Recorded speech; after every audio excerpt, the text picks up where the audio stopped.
Et bonjour à vous, les passionnés de low code et de no code. Aujourd'hui, nous continuons la base de la playlist, les bases de Coda, comme prévu. Et donc, la dernière fois, nous avions vu le workspace au complet. Et cette fois-ci, nous allons voir la suppression de documents ainsi que comment les récupérer en cas d'erreur. Tout d'abord, quand vous avez un document, admettons que le Meet Coda ici, vous le supprimez, donc vous le sélectionnez et vous delete, donc suppression en français. Voilà. Ce document se retrouve dans la corbeille. La corbeille se situe donc dans la partie deleted. D'accord. Donc si je vais dedans, on voit bien les deux documents qui sont dedans. Au bout d'un certain temps, il se vide tout seul. D'accord. Donc vous n'êtes pas obligé d'aller vider manuellement. Il le fera tout seul au bout d'un certain temps. Alors, on peut évidemment undeleted le doc, donc revenir en arrière et ramener le document dans sa partie. D'accord. Donc, vous avez deux possibilités et ça, c'est quand même pratique. Dans le cas du document ici Midcoda, admettons qu'il est complètement supprimé, donc il n'est plus dans la corbeille. Pour le moment, il y est, mais il ne le sera plus. Mais que vous avez absolument besoin de revoir les bases qui étaient dans ce document, vous avez une possibilité. Cette, pardon. Cette possibilité, elle est très simple. Vous faites un nouveau document, vous faites un document blanc, d'accord. Donc create, simplement blank.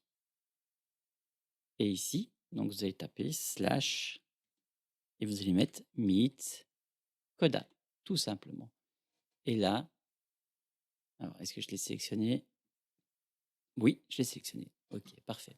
Vous avez donc maintenant à nouveau votre document meet coda. Donc je reviens en arrière pour vous le prouver. Évidemment, il ne s'appelle plus de la même façon, mais ça, c'est pas bien grave. Il suffit de renommer, d'accord.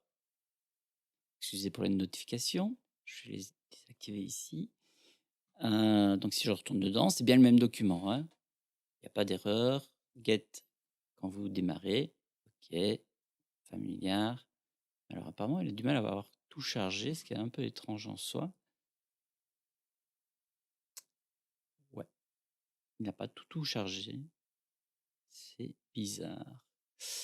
Bref, donc c'est une possibilité de faire quand vous voulez récupérer un document. D'accord. Ça, c'est le document de base, hein, comme je vous l'ai indiqué précédemment. Donc, maintenant, dans les folders, on a bien nos deux documents. On peut créer ce qu'on appelle un nouveau folder. Donc, moi, j'avais déjà conçu le document de base Coda les bases. Vous allez faire de même. Et vous allez créer le document en faisant un petit plus ici. Et vous allez cliquer sur Create a Share Folder. Vous allez l'appeler comme vous voulez, peu importe. Je vous conseille de l'appeler comme moi, comme ça vous le retrouverez plus facilement et ensuite vous lui attribuez une icône, celle que vous voulez. Franchement, ça n'a aucune importance tant que, vous vous y retrouvez, vous mettez ce que vous voulez. Moi, je mettrais peut-être même bien une licorne pour le fun, mais bon, bref, à vous de mettre l'icône qui vous fera plaisir. Moi, j'ai mis celle de Coda ici, hein, en l'occurrence, comme ça on est sûr. Voilà. Ça, c'était donc pour la base des documents qui ont été, tout d'abord supprimés par défaut, d'accord? Donc je vous rappelle, si je vais sur Coda, donc c'est ici que vous le retrouvez. Vous devez sélectionner votre dossier principal, hein, votre workspace. Vous allez dans delete, deleted pour le dire en anglais correctement et vous y retrouverez donc tous les documents qui ont été supprimés. Si je veux remettre le mythe Coda, je peux faire en cliquant dessus aussi undeleted doc. Donc je le renvoie à sa place. Et là, cette fois-ci avec le bon nom.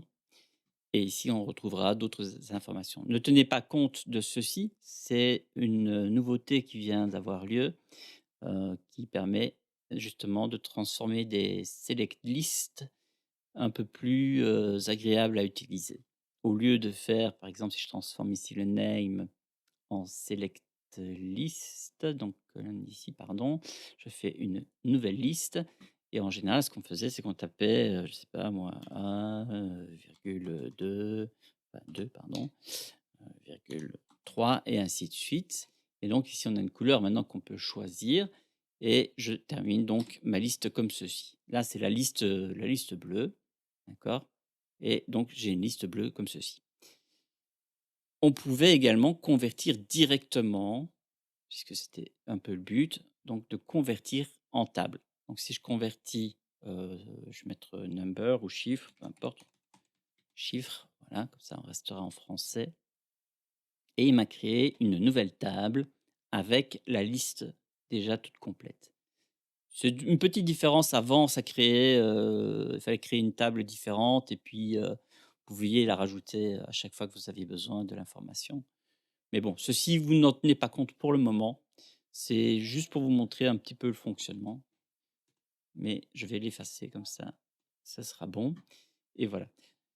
Donc on revient en arrière et ici on aura donc vu les bases de la suppression de documents et comment les récupérer une fois qu'ils sont dans la corbeille. Donc je vous rappelle, on va dans Coda French ici dans mon cas, mais ce sera un autre nom pour vous. Vous allez dans Deleted et vous récupérez le document que vous avez supprimé par accident. D'accord? Donc de 2 façons, soit vous cliquez ici dessus, ça va l'ouvrir et ça vous permet donc de undeleted, soit vous revenez en arrière et vous cliquez sur les 3 petits points et vous faites la même chose ici. Les 2 se valent, celle-ci est plus rapide, je pense, la première, mais voilà quoi. Et puis après, vous avez aussi l'onglet «Vos documents». Voilà qui conclut donc cette vidéo. J'espère qu'elle vous aura plu et surtout qu'elle vous aura appris quelques petits tips. Si vous avez des questions, n'hésitez pas. Surtout, laissez-moi un commentaire, c'est important pour le référencement, mais ça l'est encore plus pour moi, savoir ce que vous voulez vraiment voir comme contenu. Et je vous dis à bientôt.